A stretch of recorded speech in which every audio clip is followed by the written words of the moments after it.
ನಾವು ಇಸ್ರೋ ಅಂತ ಕರಿತೀವಿ. ಬಾಹ್ಯಾಕಾಶ ಸಂಶೋಧನಾ ಸಂಸ್ಥೆ ಭಾರತ ಸರ್ಕಾರದ್ದು. ಚಂದ್ರಯಾನ, ಮಂಗಳಯಾನ, ಬೇರೆ ಬೇರೆ ಅಂತ ಗಗನಯಾನಕ್ಕೆ ಸಂಬಂಧಪಟ್ಟಂತಹ ಎಲ್ಲ ಕಾರ್ಯಕ್ರಮಗಳನ್ನು ಮಾಡೋದು. ಅತ್ಯಂತ ಕಡಿಮೆ ಖರ್ಚಿನಲ್ಲಿ ಅತ್ಯಂತ ವೇಗವಾಗಿ ಜಾಗತಿಕವಾಗಿ ಪ್ರಭಾವವನ್ನು ಬೀರಬಲ್ಲಂತಹ ಅನೇಕ ಕಾರ್ಯಕ್ರಮಗಳನ್ನು ಇಸ್ರೋ ಮಾಡಿದ್ದನ್ನು ನೋಡಿದ್ದೀವಿ. ಆದರೆ ಈ ಇಸ್ರೋ ಇಂತಹ ಐತಿಹಾಸಿಕವಾಗಿರುವಂತಹ ಕೆ ಸತೀಶನ್ ಎನ್ನುವಂತಹ ಅನೇಕ ದೊಡ್ಡ ದೊಡ್ಡ ವಿಜ್ಞಾನಿಗಳಿದ್ದಂತಹ ಸಂಸ್ಥೆ. ಈ ಸಂಸ್ಥೆಯಲ್ಲಿ ಒಂದು ಸರಿ ಸುಮಾರು 16,000ರಿಂದ 17,000 ಜನ ವಿಜ್ಞಾನಿಗಳೆಲ್ಲ ಕೆಲಸ ಮಾಡ್ತಿದ್ದಾರೆ. ತಾಂತ್ರಿಕವಾಗಿ ಕೆಲವೊಂದಿಷ್ಟು ಜನ ಕೆಲಸ ಮಾಡ್ತಾ ಇದ್ದಾರೆ. ಆದರೆ ಇವೆಲ್ಲದರ ನಡುವೆ 120 ಜನ ಇಸ್ರೋಗೆ ಏಕಾಏಕಿಯಾಗಿ ರಾಜೀನಾಮೆ ಕೊಟ್ಟಿದ್ದು ದೊಡ್ಡ ಮಟ್ಟದ ಸುದ್ದಿ. ಯಾಕೆ ರಾಜೀನಾಮೆ ಕೊಟ್ಟರು? ಏನಾಗ್ತಾ ಇದೆ ಇಸ್ರೋದಲ್ಲಿ? ಇದಕ್ಕಾಗಿ ಕೇಂದ್ರ ಸರ್ಕಾರ ಮಾಡ್ತಾ ಇರುವಂಥ ವ್ಯವಸ್ಥೆಗಳು ಏನೇನಾಯಿತು? ಎಲ್ಲದರ ಬಗ್ಗೆಯೂ ಕೂಡ ಡೀಟೇಲ್ ಆಗಿ ನೋಡ್ತಾ ಹೋಗೋಣ. ಇಸ್ರೋದಲ್ಲಿ ವಿಜ್ಞಾನಿಗಳ ರಾಜೀನಾಮೆ ಪರ್ವ. ನಾನು ಆವಾಗಲೇ ಒಂದು ಸ್ಟೇಟ್ಮೆಂಟ್ ಮಾಡಿದೆ ನಿಮಗೆ. 16-17 ಸಾವಿರ ಜನ ಇರುವಂತಹ ಈ ಸಂಸ್ಥೆಯಲ್ಲಿ ಒಂದು 120 ಜನ ರಾಜೀನಾಮೆ ಕೊಟ್ಟು ಹೊರಗಡೆ ಹೋಗಿದ್ದಾರೆ. ನಿಮಗೆ 120 ಅನ್ನುವಂಥದ್ದನ್ನು ನೀವು ಸಂಖ್ಯೆ ರೂಪದಲ್ಲಿ ನೋಡಿಬಿಡಿ. ಪ್ರತಿಭೆ, ಅನ್ವೇಷಣೆ, ಸಂಶೋಧನೆ ಮತ್ತು ಐತಿಹಾಸಿಕ ಜ್ಞಾನದ ಮುಖಾಂತರ ಆ ಸಂಖ್ಯೆ ನಾವು ಗಮನಿಸಬೇಕು. ಈಗ ಯಾವುದೋ ಒಂದು ಕಂಪ್ನಿಯಲ್ಲಿ ಒಂದು 20 ಜನ ರಿಸೈನ್ ಮಾಡಿ ಹೋದರು ಅಂತ ಹೇಳಿದ್ರೆ ಅದನ್ನು ರಿಪ್ಲೇಸ್ಮೆಂಟ್ ಮಾಡ್ಬೋದು ಯಾವುದೋ ಒಂದು ಕೆಲಸದ ಬಳಿ. ಆದರೆ ನೀವು ಸೈನ್ಸು, ವಿಜ್ಞಾನ, ತಾಂತ್ರಿಕತೆ ಅಂತ ಬಂದಾಗ ಅಲ್ಲಿ ನೈಪುಣ್ಯತೆ, ಅನುಭವ, ತಾಂತ್ರಿಕತೆ, ಅವರ ಸಂಶೋಧನೆ ಎಲ್ಲವೂ ಕೂಡ ಮ್ಯಾಟರ್ ಆಗುತ್ತೆ. ಇವೆಲ್ಲದ ನಡುವೆ ಒಂದು 100 ಜನ ವಿಜ್ಞಾನಿಗಳು, ತಂತ್ರಜ್ಞರೆಲ್ಲ ರಾಜೀನಾಮೆ ಕೊಟ್ಟಿದ್ದಾರೆ ಎನ್ನುವಂಥ ವರದಿಗಳು ಬಂದಿರೋದು. ಅನುಭವ, ಸಂಶೋಧನೆ ಎಲ್ಲವೂ ಕೂಡ ಕಡಿಮೆ ಆ ಕಾರಣಕ್ಕಾಗಿ ಅಂತ ಬೆಂಗಳೂರಿನ UR ರಾವ್ ಉಪಗ್ರಹ ಕೇಂದ್ರದಲ್ಲಿ 80 ಜನ, ಅಂದರೆ ಕೇರಳದ ತಿರುವನಂತಪುರಂದ ವಿಕ್ರಮ್ ಸಾರಾಭಾಯಿ ಬಾಹ್ಯಾಕಾಶ ಕೇಂದ್ರದಿಂದ ಒಂದು 20 ಜನ ವಿಜ್ಞಾನಿಗಳೆಲ್ಲ ರಾಜೀನಾಮೆ ಕೊಟ್ಟಿದ್ದಾರೆ ಅಂತ. ಯಾರ್ಯಾರು ಕೊಟ್ಟರು ರಾಜೀನಾಮೆ? ಗಗನಯಾನ, ಚಂದ್ರಯಾನ 3, LVM3 ಈ ಎಲ್ಲ ಯೋಜನೆಗಳಲ್ಲಿ ದೊಡ್ಡ ದೊಡ್ಡ ಪ್ರಾಜೆಕ್ಟ್ಗಳ ಮ್ಯಾನೇಜರ್ ಆದವರು, ನಿರ್ದೇಶಕರಾದವರು, ಡೈರೆಕ್ಟರ್ಗಳಾದವರು ಇವರೆಲ್ಲರೂ ಕೂಡ ರಾಜೀನಾಮೆಯನ್ನು ಕೊಟ್ಟಿದ್ದಾರೆ. ಯೋಜನೆಗಳ ಪ್ರಮುಖರೇ ರಾಜೀನಾಮೆ ಕೊಟ್ಟು ಹೊರಗಡೆ ಹೋಗಿದ್ದನ್ನು ನೋಡಿದ್ದೀವಿ. ಈ ವಿಜ್ಞಾನಿಗಳ ರಾಜೀನಾಮೆ ಪರ್ವ ಶುರುವಾದಂತಹ ಬೆನ್ನಲ್ಲೇ ಕೇಂದ್ರ ಸರ್ಕಾರ ಒಂದು ನಿಯಮವನ್ನು ತೆಗೆದುಕೊಳ್ತು. 2020ರಲ್ಲಿ ಈ ಇಸ್ರೋಗೆ ಒಂದು ನಿಯಮ ಇತ್ತು. ಯಾವುದಾದ್ರೂ ಇಸ್ರೋದ ಸಿಬ್ಬಂದಿ ರಾಜೀನಾಮೆ ಕೊಡ್ತಾರೆ, ಅದು ವಿಜ್ಞಾನಿ ಆಗಿರ್ಬೋದು, ಎಂಜಿನಿಯರ್ ಆಗಿರ್ಬೋದು, ಮತ್ತೊಂದು ಇನ್ನೊಂದು ಹಂತದ ಯಾವುದಾದ್ರೂ ಸಿಬ್ಬಂದಿ ರಾಜೀನಾಮೆ ಕೊಡ್ತಾರೆ ಅಂತ ಹೇಳಿದ್ರೆ ಅದನ್ನು ಇಸ್ರೋ ಮುಖ್ಯಸ್ಥರೇ ಅಂಗೀಕರಿಸುವಂತಹ ಒಂದು ನಿಯಮ 2020ರಲ್ಲಿ ಬಂದಿತ್ತು. ಇದೀಗೇನು ಮಾಡಿದ್ರು, ಜುಲೈ 14ನೇ ತಾರೀಕಿಗೆ ಒಂದು ನಿಯಮವನ್ನು ತೆಗೆದುಕೊಂಡು ಬಂದು ವಿಜ್ಞಾನಿಗಳು, ಎಂಜಿನಿಯರ್ ಮತ್ತು SG ಹಂತದವರೆಗಿನ ಸಿಬ್ಬಂದಿಯ ರಾಜೀನಾಮೆಯನ್ನು ಸ್ವತಂತ್ರವಾಗಿ ಅಂಗೀಕರಿಸುವುದಕ್ಕೆ ಇಸ್ರೋದ ಮುಖ್ಯಸ್ಥರಿಗೆ 2020ರಿಂದ 2026 ಜುಲೈ ತನಕ ಏನು ಒಂದು ಅವರಿಗೆ ಸ್ವತಂತ್ರ ಇತ್ತು, ಅಧಿಕಾರ ಇತ್ತು. ಆ ಅಧಿಕಾರವನ್ನು ಮೊಟಕುಗೊಳಿಸಿ ಅದನ್ನು ಹಿಂಪಡೆಯುವ ಪ್ರಯತ್ನವನ್ನು ಮಾಡಿದ್ದಾರೆ. ಇದರ ಅರ್ಥ ಏನು ಅಂತ ಹೇಳಿದ್ರೆ, ಯಾವ ಕಾರಣಕ್ಕಾಗಿಯೂ ಕೂಡ ವಿಜ್ಞಾನಿಗಳ ರಿಸೈನನ್ನು ಯಾವ ಕಾರಣಕ್ಕಾಗಿಯೂ ಕೂಡ ಏಕಾಏಕಿಯಾಗಿ ಪುರಸ್ಕಾರ ಮಾಡಬಾರದು ಅಂತ. ಯಾಕೆ ಹಿಂಗೆ ಆಗ್ತಾ ಇದೆ? ಕೆಲವೊಂದಿಷ್ಟು ಚರ್ಚೆಗಳಾಗ್ತಾ ಇದೆ. ಒತ್ತಡ ಮತ್ತು ಸಮಯದ ವಿರುದ್ಧ ಕೆಲಸ ಮಾಡುವಂತಹ ಪರಿಸ್ಥಿತಿಗಳು ನಿರ್ಮಾಣ ಆಗ್ತಾ ಇರುವುದಕ್ಕಾಗಿ ಒಂದು ಸರ್ಕಾರಿ ಸಂಸ್ಥೆಯನ್ನು ಬಿಟ್ಟು ಹೊರಗಡೆ ಹೋಗ್ತಾ ಇದ್ದಾರೆ ಅನ್ನುವಂಥ ವರದಿ. ನೀವು ನೋಡಿ, ಅನೇಕ ವರ್ಷಗಳಿಂದ ಚಂದ್ರಯಾನ 2, ಚಂದ್ರಯಾನ 3 ಇದಕ್ಕೆಲ್ಲ ಪ್ರಿಪೇರ್ ಮಾಡಿರ್ತಾರೆ. ಕೊನೆ ಕ್ಷಣದಲ್ಲಿ ಆಗುವಂತಹ ಒಂದು ಎಡವಟ್ಟು ಅನೇಕ ವರ್ಷಗಳ ಶ್ರಮವನ್ನೇ ಹಾಳು ಮಾಡಿಬಿಡ್ತಾ ಇದೆ. ಇದಕ್ಕೆ ಕಾರಣ ಏನು? ಒತ್ತಡ ಉಂಟಾಗ್ತಾ ಇದೆ ಎನ್ನುವಂತಹ ವಿಚಾರ. ಹಾಗಾದರೆ ಏನೇನಾಯಿತು? ಇಸ್ರೋದಲ್ಲಿ ಇದೀಗ ವಿಜ್ಞಾನಿಗಳ ರಾಜೀನಾಮೆ ಪರ್ವ ಶುರುವಾಗಿರೋದು. ಗ್ರೂಪ್ A ವಿಜ್ಞಾನಿಗಳಾಗಿರ್ಬೋದು, ಬೇರೆ ಬೇರೆ ವರ್ಗದ್ದು. ಎಲ್ಲೆಲ್ಲಿ ಏನೇನಾಯಿತು ಬೆಳವಣಿಗೆ? ವೇತನ ವಿಚಾರಕ್ಕೆ ಸಂಬಂಧಪಟ್ಟಂತೆಯೂ ಕೂಡ ಇಲ್ಲಿ ಡಿಫ್ರೆನ್ಸಿಯೇಟ್ ಇದೆ ಎನ್ನುವಂತಹ ವರದಿಗಳಿದೆ. ಏನೇನಾಯಿತು? ಪ್ರತಿಭಾ ಪಲಾಯನಕ್ಕೂ ಕೂಡ ಆಗ್ತಾ ಇದೆ. ವೇತನ ವಿಚಾರಕ್ಕೆ ನಾನು ಆಮೇಲೆ ಬರ್ತೀನಿ. ಪ್ರತಿಭಾ ಪಲಾಯನ, ನೀವು ಭಾರತ ಅನ್ನುವಂತಹ ಒಂದು ದೇಶಕ್ಕೆ ಬಂದರೆ ಪ್ರತಿಭಾ ಪಲಾಯನ ಅನ್ನುವಂಥದ್ದು ಅನೇಕ ವರ್ಷಗಳಿಂದ ನಾವು ಕೇಳ್ತಾ ಬರ್ತೀವಿ. ಅಮೆರಿಕಕ್ಕೆ ಹೋಗ್ತಾರೆ, ಯುರೋಪಿಗೆ ಹೋಗ್ತಾರೆ, ಬ್ರಿಟನ್ನಿಗೆ ಹೋಗ್ತಾರೆ, ಬೇರೆ ಬೇರೆ ದೇಶಗಳಿಗೆ ಟ್ಯಾಲೆಂಟ್ ಇರುವಂತಹ ವ್ಯಕ್ತಿಗಳು ಅಲ್ಲಿ ನಮಗೆ ಇಲ್ಲಿ ಸರಿಯಾದಂಥ ಅವಕಾಶಗಳು ಸಿಗ್ತಾ ಇಲ್ಲ ಅನ್ನುವಂಥ ಕಾರಣಕ್ಕಾಗಿ ಹೋಗ್ತಾ ಇದ್ದಾರೆ. ಬಾಹ್ಯಾಕಾಶ ಕ್ಷೇತ್ರದಲ್ಲಿ 400 ಹೊಸ ಉದ್ಯಮಗಳಾಗಿದೆ. ಬೆಂಗಳೂರು, ಹೈದರಾಬಾದ್, ಚೆನ್ನೈನಲ್ಲಿ ಕೇಂದ್ರೀಕರಿಸಿಕೊಂಡು ಇದೆಲ್ಲವೂ ಕೂಡ ಆಗ್ತಾ ಇರೋದನ್ನು ನಾವು ಬೆಳವಣಿಗೆ ಆಗ್ತಾ ಇರೋದನ್ನು ನೋಡ್ತಾ ಇದ್ದೀವಿ. 2007ರಲ್ಲಿ ಇಂಥದ್ದೊಂದು ಬೆಳವಣಿಗೆಗಳಾಗಿತ್ತು. ನಾನು ಆ ವಿಚಾರಕ್ಕೆ ಬರ್ತೀನಿ. ಆವಾಗಲೇ ಮನಮೋಹನ್ ಸಿಂಗ್ ಅವರು ಏನೇನು ಬೆಳವಣಿಗೆಗಳನ್ನು ಮಾಡಿದ್ರು, ಏನು ಎತ್ತ ಅಂತ. ಇವೆಲ್ಲದರ ನಡುವೆಯೂ ಕೂಡ ಅಂದರೆ 6ನೇ ವೇತನ ಆಯೋಗ ಅವತ್ತು 2007ರಲ್ಲಿ ಇರಲಿಲ್ಲ. ಆ ಕಾರಣಕ್ಕಾಗಿ, ಸಂಬಳದ ಕಾರಣಕ್ಕಾಗಿ ಅವತ್ತು ಹೋಗಿದ್ರು.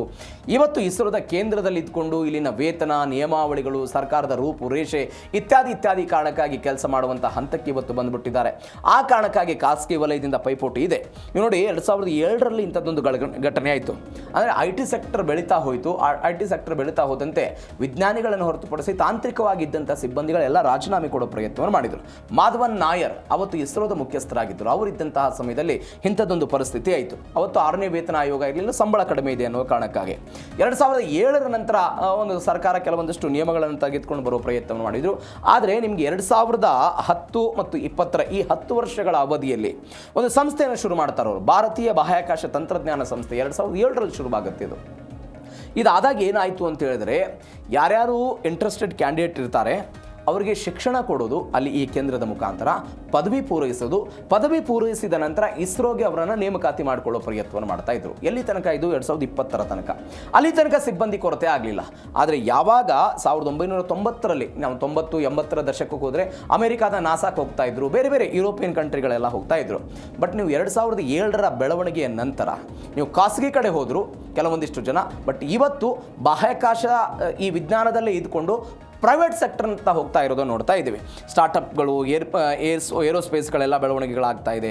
ಭಾರತ ಸರ್ಕಾರ ಅವುಗಳಿಗೆಲ್ಲ ಹೆಚ್ಚು ಹೆಚ್ಚು ಅನುದಾನಗಳನ್ನು ಕೊಡ್ತಾ ಇರೋದು ಇತ್ಯಾದಿ ಇತ್ಯಾದಿ ಅನ್ನೋ ಕಾರಣಕ್ಕಾಗಿ. ಹಾಗಾದರೆ ಎಲ್ಲೆಲ್ಲಿ ಎಷ್ಟೆಷ್ಟು ವೇತನ ಇದೆ, ಇದರ ಬಗ್ಗೆಯೂ ಕೂಡ ನಾವು ಚರ್ಚೆ ಮಾಡಬೇಕು. ಇಸ್ರೋದಲ್ಲಿ ಪ್ರವೇಶ ಮಾಡುವಂಥ ವಿಜ್ಞಾನಿ ಎಂಜಿನಿಯರ್ಗಳಿಗೆ ವರ್ಷಕ್ಕೆ 8ರಿಂದ 14 ಲಕ್ಷ ರೂಪಾಯಿದ ಒಂದು ಪ್ಯಾಕೇಜ್ ಇದೆ ಅಂತ. ನೀವು ಇದನ್ನು ಖಾಸಗಿ ಕಂಪೇರ್ ಮಾಡಿದರೆ ಅತ್ಯಂತ ಕಡಿಮೆ ಅಂತ ಹೇಳ್ತಾರೋ. ನೀವು ಖಾಸಗಿ ಸೆಕ್ಟರ್ಗೆ ಅಲ್ಲಿಯ ವರ್ಕ್ ಸ್ಪೇಸಿಗೂ ಮತ್ತು ಅಲ್ಲಿರುವಂಥ ವ್ಯವಸ್ಥೆಗಳು ಮತ್ತು ಅಲ್ಲಿರುವಂತಹ ಎಲ್ಲ ಬೆಳವಣಿಗೆಗೂ ಕಂಪೇರ್ ಮಾಡಿದರೆ ಇದು ಅತ್ಯಂತ ಕಡಿಮೆ ಅಂತ ಒಂದು ವರದಿ ಇದೆ. ಯಾರ್ಯಾರಿಗೆ ಎಷ್ಟೆಷ್ಟು ಸಂಬಳ ಅನ್ನುವಂಥ ವಿಚಾರಕ್ಕೆ ಸಂಬಂಧಪಟ್ಟಂತೆ ಇಸ್ರೋ 7ನೇ ವೇತನ ಆಯೋಗ ಜಾರಿಯಾಗಿದೆ. ಗ್ರೂಪ್ ಎದಲ್ಲಿರೋರಿಗೆ 67,700ರಿಂದ 78,800 ಕೊಡ್ತಾರಂತೆ. TADA ಎಲ್ಲ ಸೇರಿ 1,10,000 ರೂಪಾಯಿ ತನಕ ಎಲ್ಲ ಸಿಗ್ಬೋದು ಅಂತ ಮೊದಲ ಹಂತದಲ್ಲಿ. ಹಿರಿಯ ತಂತ್ರಜ್ಞರಿಗೆ 1,5 ಲಕ್ಷದಿಂದ 2 ಲಕ್ಷ ತನಕವೂ ಕೂಡ ಸಂಬಳ ಸಿಗ್ಬೋದು. ಉಚಿತವಾಗಿ ಬೇರೆ ಬೇರೆ ಎಲ್ಲ ಸೌಲಭ್ಯಗಳಿದೆ ಅಂತ. ನೀವು ಅದೇ ಖಾಸಗಿಗೆ ಬಂದರೆ ಅದು ಸ್ಪರೂಟ್ ಆಗಿರ್ಬೋದು, ಅಗ್ನಿಕುಲ್ ಆಗಿರ್ಬೋದು, ಫಿಕ್ಸೆಲ್, ಈ ಥರ ಖಾಸಗಿ ಈ ಬಾಹ್ಯಾಕಾಶ ಸಂಸ್ಥೆಗಳೇನಿದೆ ಅಲ್ಲಿ 5ರಿಂದ 10 ವರ್ಷ ಏನಾದರೂ ಎಕ್ಸ್ಪೀರಿಯನ್ಸ್ ಇದ್ದರೆ ವರ್ಷಕ್ಕೆ 30ರಿಂದ 40 ಲಕ್ಷ ರೂಪಾಯಿ ಪ್ಯಾಕೇಜ್ ತನಕವೂ ಕೂಡ ಹಣವನ್ನು ಕೊಡ್ತಾರೆ. ಇವೆಲ್ಲದರ ಜೊತೆಗೆ ಕಂಪನಿಯ ಷೇರುಗಳನ್ನು ಈ ವಿಜ್ಞಾನಿಗಳಿಗೆ ಕೊಡ್ತಾರೆ. ಈಗ ಉದಾಹರಣೆಗೆ ಸ್ಪರೂಟ್ ಎನ್ನುವಂಥ ಒಂದು ಕಂಪನಿ, ಆ ಕಂಪನಿಯ ಷೇರುಗಳನ್ನು, ಇಂತಿಷ್ಟು ಷೇರುಗಳನ್ನು ವಿಜ್ಞಾನಿಗಳಿಗೆ ಅಲಾಟ್ ಮಾಡ್ತಾ ಹೋಗ್ತಾರೆ.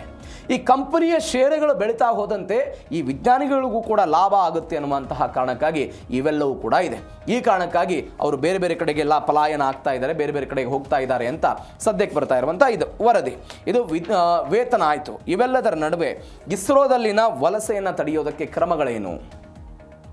ಇದು ವೇತನ ಆಯಿತು, ಇದಾದ ನಂತರ ವಲಸೆ ಆಗ್ತಾ ಇದೆ, ಎಲ್ಲವೂ ಕೂಡ ಆಯಿತು. ಇವೆಲ್ಲದರ ನಡುವೆ ಇದನ್ನು ತಡೆಯೋದಕ್ಕೆ ಕ್ರಮ ಏನು? 2000 ಇಸ್ವಿಯಲ್ಲಿ ನಾನು ಅವಾಗ ಹೇಳಿದೆ IT ಸೆಕ್ಟರು, ಬೇರೆ ಬೇರೆ IT ಸೆಕ್ಟರ್ಗಳೆಲ್ಲ ಡೆವಲಪ್ಮೆಂಟ್ ಆಯಿತು, ಬೇರೆ ಬೇರೆ ಕಂಪನಿಗಳು ಬಂತು. ಆ ಕಂಪನಿಗಳಿಗೆ ಜನ ಹೋಗೋದಕ್ಕೆಲ್ಲ ಶುರು ಮಾಡಿದರು. ಅವತ್ತು ಮನಮೋಹನ್ ಸಿಂಗ್ ಅವರೆಲ್ಲ ದೊಡ್ಡ ಮಟ್ಟದಲ್ಲಿ ಚರ್ಚೆ ಮಾಡಿದರು. ಆ ಚರ್ಚೆ ಆದಾಗ ಒಂದು ವಿಚಾರ ಪ್ರಸ್ತಾಪ ಆಯಿತಂತೆ. ಹೌದು, ಖಾಸಗಿ ಕಂಪನಿಯವರು ಇಂತಿಷ್ಟು ಸಂಬಳವನ್ನು ಕೊಡ್ತಿದ್ದಾರೆ, ಸರ್ಕಾರಿ ಸ್ವಾಮ್ಯದ ಕಂಪನಿಯಲ್ಲಿ ಈ ಪರಿಪ್ರಮಾಣದಲ್ಲಿ ಸಂಬಳವನ್ನು ಕೊಡೋದಕ್ಕೆ ಸಾಧ್ಯನಾ? ಸಾಧ್ಯ ಇಲ್ಲ. ಈ ಪರಿಪ್ರಮಾಣದಲ್ಲಿ ಸಂಬಳವನ್ನು ಕೊಡೋದಕ್ಕೆ ಸಾಧ್ಯ ಇಲ್ಲ. ಇದಕ್ಕೊಂದು ಪರ್ಯಾಯ ವ್ಯವಸ್ಥೆ ಏನು ಮಾಡಬೇಕು? ಅಂತ ಹೇಳಿದ್ರೆ ನಾವೇ ಇಂತಹ ವ್ಯಕ್ತಿಗಳನ್ನು ಹುಟ್ಟು ಹಾಕೋದಕ್ಕೆ ಒಂದು ಸಂಸ್ಥೆಯನ್ನು ತೆಗಿಬೇಕು ಅನ್ನೋ ಕಾರಣಕ್ಕಾಗಿಯೇ ಭಾರತೀಯ ಬಾಹ್ಯಾಕಾಶ ತಂತ್ರಜ್ಞಾನ ಸಂಸ್ಥೆಯನ್ನು ಸ್ಥಾಪನೆ ಮಾಡಿದರು. ಆ ಸಂಸ್ಥೆಯ ಸ್ಥಾಪನೆಯ ಮುಖಾಂತರ ಅಲ್ಲಿ ಪ್ರತಿಭೆಗಳನ್ನು ಹುಟ್ಟು ಹಾಕೋ ಪ್ರಯತ್ನವನ್ನು ಅವರೆಲ್ಲ ಮಾಡೋ ಪ್ರಯತ್ನವನ್ನು ಮಾಡಿದರು. ನೋಡಿ, ಕಂಪ್ಯೂಟರ್ ಪ್ರೋಗ್ರಾಮಿಂಗು, ಕೋಡಿಂಗ್ ಜ್ಞಾನವಿದ್ದಂಥ ಎಂಜಿನಿಯರ್ಗಳೆಲ್ಲ ಆ ಕಡೆಗೆ ಹೋಗೋದಕ್ಕೆ ಪ್ರಯತ್ನ ಪಟ್ಟರು. ಇಸ್ರೋದಲ್ಲಿ ಕೇವಲ ತಾಂತ್ರಿಕವಾಗಿ ಕೆಲಸ ಮಾಡ್ತಾ ಇದ್ದಂಥ ಸಾಫ್ಟ್ವೇರ್ ಎಲೆಕ್ಟ್ರಾನಿಕ್ ವಿಭಾಗದಲ್ಲಿದ್ದಂಥ ಯುವ ವಿಜ್ಞಾನಿಗಳೆಲ್ಲ ಬೇರೆ ಬೇರೆ ಕಡೆ ಹೋದರು. 4-5 ಪಟ್ಟು ಸಂಬಳ ಸಿಗೋದಕ್ಕೆಲ್ಲ ಶುರುವಾಯಿತು. ಎಲ್ಲ ಕಾರಣಗಳಿಗಾಗಿಯೂ ಕೂಡ ಅದನ್ನು ತಡೆಯುವ ಪ್ರಯತ್ನ ಭಾಗವಾಗಿ ಒಂದು ಹಂತದಲ್ಲಿ ಇಸ್ರೋದವರು ಮಾಡ್ತಾ ಇದ್ದಾರೆ, ಸರ್ಕಾರ ಮಾಡ್ತಾ ಇದೆ ಅನ್ನುವಂಥ ವರದಿ. ಇವೆಲ್ಲದರ ಜೊತೆಗೆ ಅಂತಾರಾಷ್ಟ್ರೀಯ ಮಟ್ಟದಲ್ಲಿ ಏನೇನಾಗಿತ್ತು? ಚೀನಾ ಸೇರಿದಂತೆ ಬೇರೆ ಬೇರೆ ಯುರೋಪಿಯನ್ ಕಂಟ್ರಿಗಳಲ್ಲೂ ಕೂಡ ಇವೆಲ್ಲ ಬೆಳವಣಿಗೆಗಳಾಗಿದ್ದ ನೋಡಿದ್ದೀವಿ. ನಾಸಾದಿಂದ ಹೆಚ್ಚಿನ ವೇತನವನ್ನು ಹರಿಸಿ ಸ್ಪೇಸ್ ಎಕ್ಸ್ ಸೇರಿದಂತೆ ಬೇರೆ ಕಡೆಗಳೆಲ್ಲ ಹೋಗಿದ್ದನ್ನು ನೋಡಿದ್ದೀವಿ. ಆರಿಜಿನ್ ಅಂತ ಖಾಸಗಿ ಸಂಸ್ಥೆಗಳೆಲ್ಲ ವಲಸೆ ಹೋಗಿದ್ದನ್ನು ನೋಡಿದ್ದೀವಿ. ಅಮೆರಿಕಾದಲ್ಲೂ ಕೂಡ ಇಂಥದ್ದೊಂದು ಬೆಳವಣಿಗೆ ಆಗಿತ್ತು. ಈ ಎಲನ್ ಮಸ್ಕ್ ಅವರ ಸ್ಪೇಸ್ ಎಕ್ಸ್, ಜೆಫ್ ಬೆಜೋಸ್ ಅವರ ಬ್ಲೂ ಓರಿಜಿನ್, ಲೊಕ್ವಿಡ್ ಮಾರ್ಟಿನ್ ಅವರಂಥ ಒಂದು ಎಲ್ಲ ಖಾಸಗಿ ಕಂಪನಿಗಳೆಲ್ಲ ಬಂದುಬಿಟ್ಟಿದೆ. ಅವರೆಲ್ಲ ವಿಜ್ಞಾನಿಗಳು, ಎಂಜಿನಿಯರ್ಗಳನ್ನು ತೆಗೆದುಕೊಳ್ತಿದ್ದಾರೆ. 1.5 ಲಕ್ಷದಿಂದ $2 ಲಕ್ಷ ರೂಪಾಯಿದಲ್ಲೆಲ್ಲ ಅವ್ರಿಗೆ ಹಣವನ್ನು ಕೊಡ್ತಿದ್ದಾರೆ, ಹೀಗಾಗೆಲ್ಲ ಬೋನಸ್ ಸಿಗ್ತಾ ಇದೆ, ಸಂಬಳ ಸಿಗ್ತಾ ಇದೆ, ಇತ್ಯಾದಿ ಇತ್ಯಾದಿ ಅಂತ. ಇವೆಲ್ಲದರ ನಡುವೆ ಚೀನಾದಲ್ಲಿ ಒಂದು ಬೆಳವಣಿಗೆ ಆಗುತ್ತೆ. ಕೊನೆಯದಾಗಿ ನೋಡ್ಬಿಡೋಣ ಅದನ್ನು. ಜಾಂಗ್ ಸಿಯಾಂಗೋ ಫಿಂಗ್ ಎನ್ನುವಂಥ ಒಂದು ಪ್ರಕರಣ ಅದು. ಆ ವ್ಯಕ್ತಿಯ ಪ್ರಕರಣ ಏನಾಗುತ್ತೆ ಅಂತ ಹೇಳಿದ್ರೆ, ಚೀನಾದ ಒಂದು ಸರ್ಕಾರಿ ಸ್ವಾಮ್ಯದ ಸಂಸ್ಥೆ ಕ್ಸಿಯಾನ್ ಏರೋಸ್ಪೇಸ್ ಪ್ರೊಪಲ್ಷನ್ ರಿಸರ್ಚ್ ಇನ್ಸ್ಟಿಟ್ಯೂಟ್ ಅಂತ, ಇದರಲ್ಲಿ ಆ ವ್ಯಕ್ತಿ ಕೆಲಸ ಮಾಡ್ತಾ ಇದ್ದ, ಉಪನಿರ್ದೇಶಕರಾಗಿದ್ದರು ಅವರು. ಅವ್ರೇನು ಮಾಡಿದ್ರು, ಕಿಲಿಮಣಿ ತಜ್ಞರಾಗಿದ್ದರು. ಅಲ್ಲಿಂದ ಅವರು ಬೇರೆ ಕಡೆ ಮೂನ್ ಮಿಷನ್ನ ಎಲ್ಲ ಬಿಟ್ಟು ಅವ್ರು ಹೋಗೋ ಪ್ರಯತ್ನವನ್ನು ಮಾಡಿದ್ರು. ಅದಾದ ನಂತರ ಇವರಿಗೆ ಸರ್ಕಾರ ಸಂಬಳ ಕೊಡ್ತಾ ಇದ್ದಿದ್ದು ಕೇವಲ $1.5 ಲಕ್ಷ. ಆದರೆ ಈ ವ್ಯಕ್ತಿ ಹೊರಗಡೆ ಹೋದ ನಂತರ ಇವರಿಗೆ $1 ಕೋಟಿ ಹಣವನ್ನು ಕೊಡೋ ಪ್ರಯತ್ನವನ್ನು ಆ ಬೇರೆ ಬೇರೆ ಖಾಸಗಿ ಕಂಪನಿಗಳು ಕೊಡ್ತಾ ಇತ್ತು, ಇತ್ಯಾದಿ ಇತ್ಯಾದಿ ಅಂತ. ಹೀಗಾಗಿ ಅದನ್ನು ಬಿಟ್ಟು ಹೋಗೋ ಪ್ರಯತ್ನವನ್ನು ಅವರು ಮಾಡಿದ್ರು, ಇತ್ಯಾದಿ ಇತ್ಯಾದಿ ಅಂತ. ಅಂದರೆ ಭಾರತ ಮಾತ್ರವಲ್ಲ, ಈ ಸಮಸ್ಯೆಯನ್ನು ಜಗತ್ತಿನ ಬೇರೆ ಬೇರೆ ದೇಶಗಳು ಕೂಡ ಅನುಭವಿಸಿದ್ದು ನೋಡ್ತಾ ಇದ್ದೀವಿ.